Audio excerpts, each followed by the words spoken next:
Yeah. That makes sense. Yeah, yellow flash She and all, teleports right? around, yeah.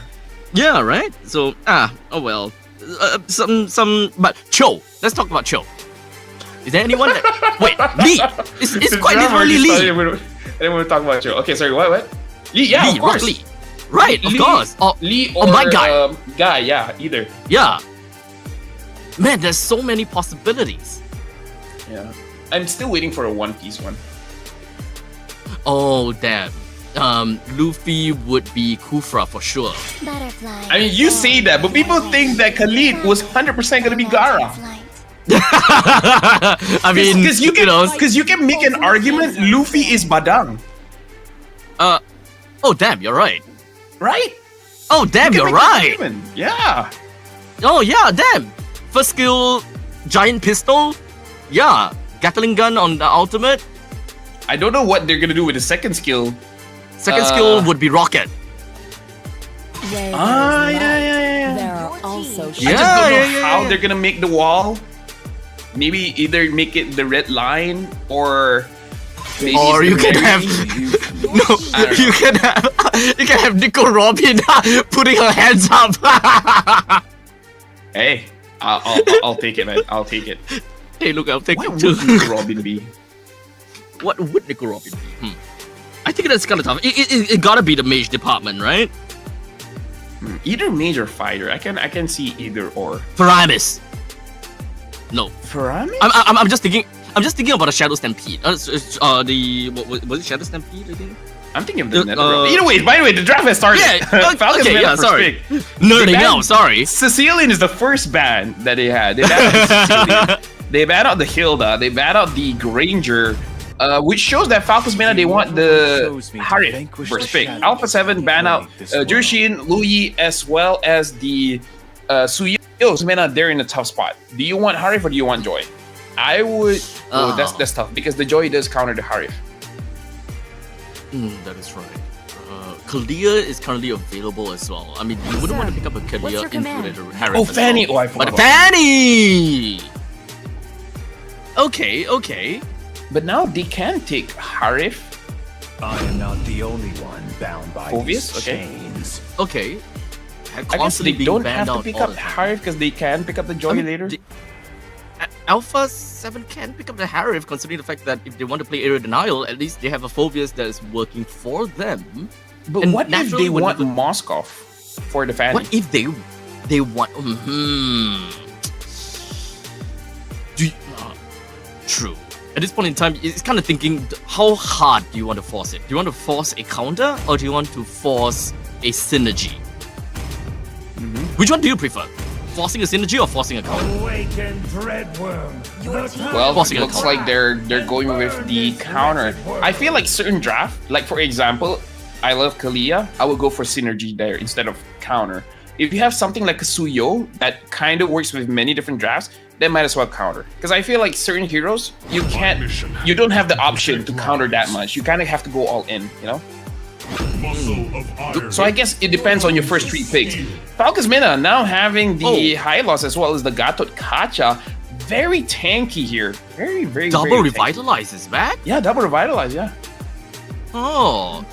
But Alpha 7, okay, let's think about what can they have in order to shred these guys down, right? Because Moskov is definitely going to have a little bit of a problem within the Ring of Punishment plus the Dominance Ice combination. Attack speed going all the way down, completely bearish. But in terms of... Oh, maybe Alpha. Alpha can still be a pretty good pick for them. Yeah. Alpha, or honestly, get a control mage. Like, they're standing in front, sure, but they can't move, you know?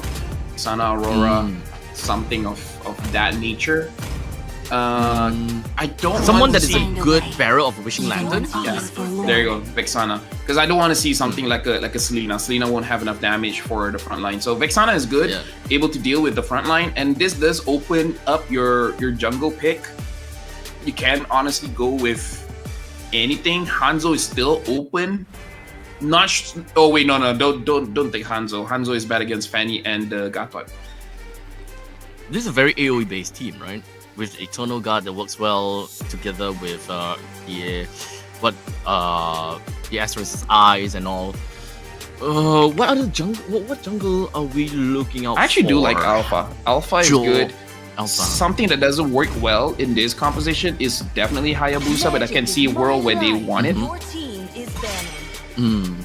I would say, yeah, at this point in time, if they're going for the alpha, then they were kind of forcing a bit more of a counter just for the opponent's side. Then they wouldn't really make full use of the fact that they are able to get all these area denial, this area control. But technically speaking, you don't have to force that form of synergy as long as you're able to deal with the opponents one way or another. I think that's pretty good enough.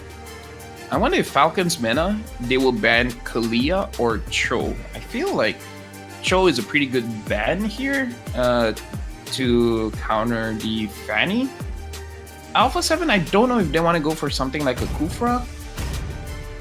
Kufra? Because the Matilda is honestly... a long time. Yeah, because honestly, the Matilda is a perfect pick. But yeah, it gets banned out. Oh, they banned out the Alpha. They know the counter. Yeah, they know that. What else? Okay, what? They could still go for a Joy. Just be like, yeah, whatever. Just Joy. Joy is still just open. go past the back, or just go past the front lines, right? You know what? You know what would be back front. what would be great? You know, because might as well do something different. Your team Pick up the is Joy, banning. and then pick up Okay. an Angela. And Angela. Yeah, Angela goes inside the Joy or inside the Moskov, and then like, yeah, good luck killing me. Not great. Let me just tell you, not great. But make it interesting. It's a final game of group stage, at least for this game. This is I heard the gonna other be games are much more. much more hyped. Yeah. Mid. Like What are we Onyx looking versus at? Aurora game 2 will be the final. Do they want to be match unkillable? for- Then Faramis. Completely unkillable. They don't have damage though. They don't have damage. Ghostbuster is pretty nutty, but you're Nah, right. don't. Payback. Your team is picking. They need damage. That Farsight is fulfills it. That fulfills it. But- Okay. But, I feel like Gatot should be the rover now because you need some kind of crowd control. Like, don't get me wrong, the Joy, there are iframes that you avoid crowd control, but you want to protect your Farsa. The Joy kind of likes going up against Farsa. It's kind of like a free entry over to the back lines. Well, in the meantime, that is a Cho locked down from the side of Alpha 7. So they do have... Oh, okay. So at least my problem would be, even with a Way of the Dragon, I don't think that they have the means to be able to burst that one person down. I mean, if they're able to catch the carry of Asa or miraculously even the Fanny, then sure, bursting down no problem. But it's kind of tough to kind of reach all the way to the back lines, being a high mechanics hero. Yeah, the Moskov definitely needs 4 items because, you know, the Trinity build is good, but you still need some kind of penetration to be able to deal with that. Or wait until the Wishing Lantern gets built up by the Vexana, and then it should be okay. Honestly, in this kind of games, usually Joy builds the Wishing Lantern as well. Maybe 3rd or 4th item. Alright, so game number 2, ladies and gentlemen, we're gonna go in. Once again, this is match point in favor for Alpha 7, with game number 1 going into their bag, while Team Falcons Mina, and in fact, both of these teams, they have heroes that are relatively difficult to pilot, being the Cho as well as the Fanny. Fanny is definitely the more difficult one, so I think that we'll probably have Fanny camps quite a bit, just to see how the Fanny, you know, move around the map. Honestly, it saddens me to say, but even as a roamer, my Cho is not good. Like, if I want to use a Cho, I will use only him the entire day, and then nothing else, just to make sure that I have that muscle memory locked in. It's kind of hard to kind of get back into the groove after playing all day, quote-unquote, easier roaming heroes, and they suddenly just jump right into Cho. You kind of get rusty, at least for me. I tend to get rusty. And especially back then, Cho in the EXP was a great pick. I tend to learn a lot of Cho, but the moment that I stopped playing it for like 1-2 days, I'm like, wait, how do I play this hero again? Yeah, exactly. Cho is very tricky to really understand how much damage you can take. But now in this game, I'm thinking I don't know if the Fanny has a good lane to gank, because you definitely can't kill the Phoveus in mid because Syndra already used the flicker. Maybe you can try to kill the mid lane if the Farsa is able to stun someone out. But what I'm trying to say is I don't think Leave Me has the means to solo kill any lane. So he needs someone to set up the lane for him, but it doesn't look like anyone is really setting up anything. Yeah, I mean, I guess the good thing is the only thing that he gotta have to look out for is a claw from Syndra and perhaps the Way of the Dragon from Kakashi. Aside from that, everything is. Oh wait, let's about the Spear of Misery. But speaking of Spear of Misery, is not gonna be locked down to a wall at all, as that is going to be a kill in favor for him onto Gusta La Gusta. Yep. As we can see there, it requires 4 people to help with the gank, because you need the Farsa for a little bit of CC for the stun and range with the Feather Airstrike.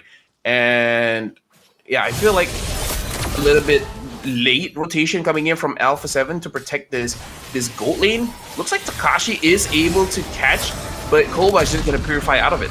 Yep, no problems. Pretty easy stuff from the side of Team Falcons Mina. Pretty standard, pretty good opening from them. Hopefully that this will give them, or rather keep them in the groove and catch a little bit more, especially a kill on the Syndra, because at this point in time, Syndra is still pretty happy and roaming about. In fact, I think that Alpha 7 has been roaming about a little bit too much, because Falcons Mina, with such tanky front lines on both the EXP lane and the roam, on the roam position, they should be able to kind of force Alpha 7 in a more precarious spot. Yeah, honestly, we can see that Falcons Mina, they are moving quite a lot here, because 5-man rotation at 3 minutes, it's okay. Like that's a pretty good rotation, but it also doesn't seem like they're entirely sure what they want, because I feel like if you're roaming S5, you're either doing it offensively, anticipating a gank, or you're trying to get something, either pressure in mid or the jungle. But so far it looks like their rotation has been more defensive rather than offensive.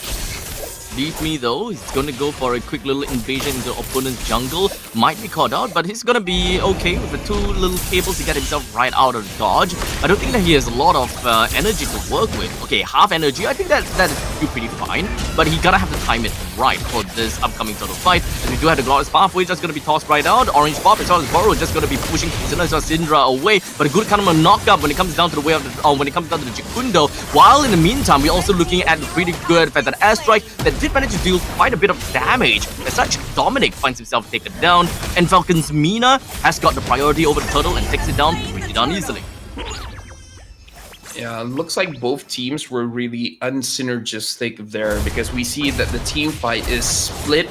It's almost like a 1v1 5 different ways, where a lot of members were caught in a bad position, so they weren't able to deal maximum amount of damage or maximum amount of crowd control.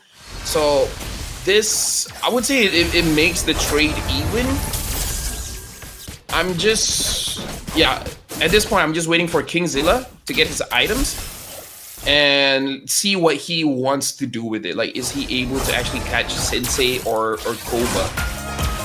Quick little steal, hopefully that will work out. That is not a steal that has managed to work out, unfortunately.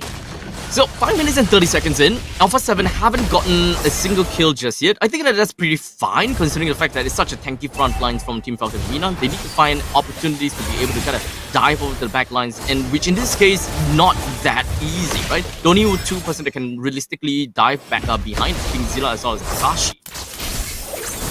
Yeah, right now, Leave Me is staying up, trying to put pressure onto Gusta La Gusta, but Gusta La Gusta is playing closely around the walls, so Leave Me is a little bit cautious, and rightfully so, because if he just cables in for the sake of it, he's gonna get pinned down against the wall. But now, having more members here, Leave Me does not have the energy, is gonna get kicked, and is gonna get taken down by Kingzilla. Good flicker. As I said, he was being careful. 2-1, finally a single kill that they have managed to get for themselves. But while all of that is ongoing, we do have a carry as well as a Gato Kacha. They're focused down and focus fired down over to the T2 turrets in the bottom lane. Not quite enough to bring it down though, but the very fact that there is a layer of defense onto the T2 turret to be able to do all that damage is pretty admirable. Yeah, definitely Alpha 7 has to be careful of that, because if they let Falcons Mina just do whatever they want, then they will have control of the map. Like, again, if they're able to do this up until the inhibitor, then they're just going to trigger the super minion. Gusta Gusta is staying down bot. He does have the Spear of Destruction. All he really needs is vision. But with the movements of Falcons Mina here, it does look like Alpha 7 is going to get a free turret, because Leave Me is not rotating down bot. Yeah, so getting themselves turret is pretty okay. If they're able to find more advantages to kind of bring down the middle They can lane, get more, honestly. they could. You're right, they could. There is good enough information that the carries up top. Now I think they saw the Hylos up top as well. So that is 4 members that has already been seen. Now the question is, where's Leave Me, which is right here, dealing with the main creep waves down in the bottom. Oh man, all But these now it looks splits. like Falcons Mina is able to get top for free. Yeah, it's just trade city, right? Both teams are trying to play around the map as much as possible. So now the only question is who's going to be taking the middle lane T1, because this is going to be the testament as to who gets the major control throughout the entire map. The first team that brings down the T1 in middle lane more or less takes control of the enemy's jungle. And both teams, especially Team Falcons Mina, they can't afford to lose that T1 in mid. Kingzilla has to go bot here, because any wave that crashes inside that turret, they're going to be able to take that turret down. Now Leave Me wants to go for a 1v1 against Kingzilla. Kingzilla able to clear up the minions. Opts to just go away. Falcons Mina, 4 members here in mid. Looks like they're going to force it. Yep, Glorious Pathway as well as the Feathered Airstrike didn't really quite do too much though. But Boro is going to be finding himself with not a lot of HP left to work with. Gusta was positioned in a pretty good spot. He flickers himself away, but not quite enough to get himself away from Team Falcons Mina, unfortunately. Yeah, Gusta, like you said, he was in a good position. He was able to pin 3 members with the Spirit of Misery, but no follow-up coming in from Alpha 7 to either chain the crowd control or deal damage. Out of his zone. Force Gusta to flicker away in a spot where I believe most of the damage came from Sensei. And that's a pretty big blunder there.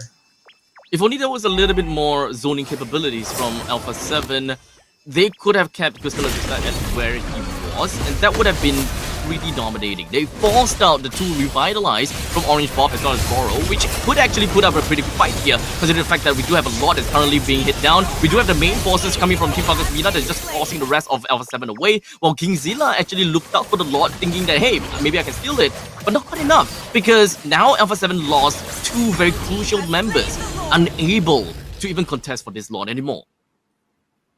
That was a good AOG, being able to lock down Syndra as well as Dominic. And now Alpha 7 comes to the question, how are they going to pilot this draft? Because they've been very passive, allowing Falcons Mina to really move around the map. And Alpha 7 is in a very, very tough spot here, where they're just like at the mercy of Falcons Mina Siege. The Siege coming in from the Parsa. If you're trying to get close, you're gonna get taken down by the carry. And if anyone is low, then Leave Me with a Fanny is just gonna chase after them. I don't know. Right now, Kingzilla and Gusta hasn't really shown a lot of promise with the heroes that they picked up. Well, I gotta have to agree, right? Kingzilla 1:0 Looks like RQ2O Falcons. Oh, but in the meantime, take a look. AOG did manage to land on Gusta. Everyone from Alpha 7 managed to walk away and out of the Feathered Airstrike radius. If they do want to fight back, they can technically do that because 4 ultimates has already been used up. While Alpha 7, none of them have used up their ultimates. So, unfortunately, they're not looking at extending the team fight, primarily because here's the Lord pushing down to the bottom lane. If they want to extend this fight right here, right now, they can technically do that. Kingzilla looks like he doesn't have enough burst damage to take down Leave Me. And with that one play, Falcons Mina is able to get all outer turrets and all mid second tier turrets. All that is left is the inhibitors. And with 5,000 gold lead and a Farsa with a lightning truncheon at this point, I feel like it's only a matter of time before they get one inhibitor before the Lord spawns. We're looking at about 5,000 gold lead. I'm thinking just how big that lead would be, especially since now that 2 ultimates has been used, and Alpha 7 definitely sees that. If they want to force something, it's gotta be onto Takashi. He needs to find some opportunity to go straight out for that. If they want to bait out for the revitalize, they can definitely do that. But at least maybe like 10 seconds ago, it would have been great since Koba does not have his ultimate, Sensei neither as well. Malefic Gun picked up by Koba, so penetration and more range is going to make it much more difficult for Gusta to go 1v1 against him. And in this lineup, it's already extremely tanky. Orange Bob and Horo both having the Revitalize. I'm not so sure if they have enough damage. I mean, I feel like we touch on this like every single game at this point, but the draft so far by the teams, they just don't have enough damage. Right? So at least for Team Falcons Mina, they will have damage as long as they have ultimate. Koba needs the ultimate, Sensei needs the ultimate as well. So I definitely feel that the ultimate economy is probably going to be the name of the game. The moment that Alpha 7 realizes that, hey, Team Falcons, they have been pretty much quite a trigger finger when it comes down to pressing their ultimate, I think that is the point in time where they gotta have to dive. Probably the only time they could have realistically be able to do something to the backlines without being melted in an instant while in a pursuit to the back. As of right now, Gusta keeps on pushing. And Alpha Falcons Mina, they finally able to get the Lord. Looks like Alpha 7, they were trying to go for a backdoor. Orange Bob using the glorious pathway, but decided not to commit, especially because they already have the Lord. They really don't have to push their aggression here. They just wait for the Lord, manage the minion waves, and maybe try to end it here. I'm not too sure how to... And it pushes the game tree. Yeah, I really don't know how to feel about the trigger fingers on Team Falcons Mina and going completely unpunished when some of these ultimates just does not pay any dividends at all. Like previously, we saw the carry pop his ultimate for no reason. Didn't follow, no one follow up on anything. He was the one that's just going for pokes. In fact, it's kind of like an out to poke. And nothing happened afterwards. Alpha 7 didn't jump on him. They didn't try to extend the fight. They didn't try to prolong it and so on. I think with the 6,500 gold lead, it can definitely go unpunished at this point in time, right? But in the meantime, that is a great Eternal Guard. Actually deals quite a lot of damage over to the backlines for the side of Team Falcons Mina, pushing Koba all the way back home. But in the meantime, Kingzilla finds the kills down all over to Gatokacha, while the Spear of Misery lands on the 2. As such, they're moving on to the next one. Koba dead, and Leafy is gonna be the next one as well. Maniac being credited over to Kingzilla. They finally found that opportunity. Great flicker from Sensei, but is it enough to get himself away from Kingzilla? It is going to be an unofficial... Wait, it is an official damage! Oh my god! Oh, what a troll! Oh my god, Alpha 7! Congratulations for the victory! Congratulations for that savage, but... Ooh, Falcons is not eating well tonight. Both Falcons losing tonight, and